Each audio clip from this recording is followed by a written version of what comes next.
امام غزالی را خدا رحمت کنه، حضرت میگه که انسان زمان از دنیا گذشت، داخل قبر که او را گذاشتن به 3 حالت خودش گریه میکرده. امام غزالی رحمت الله علیه گفتن انسان وقتی در قبر میمانیم نه، همین انسان میتی که در قبر میگذارنش به 3 حالت خودش گریه میکرده.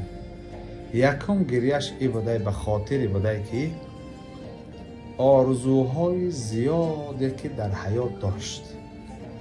همه من آرزوهای امروز طولانی داریم، اما ای مرگ غافلیم که مقصد شاید فردا یا پس فردا نوبت ما باشه.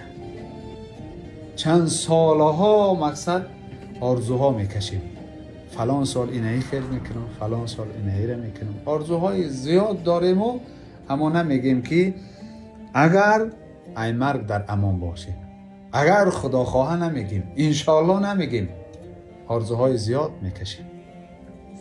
انسان وقتی با چنین آرزوها مقصد مرگ رو پرو میشیده، آرزوهای زیادی در پیش داشتش میمانده، میگفته ای وای بر من که من مقصد چنین نقشه ها داشتم، نمیدانستم که این لحظه مقصد عمر من تمام میشه.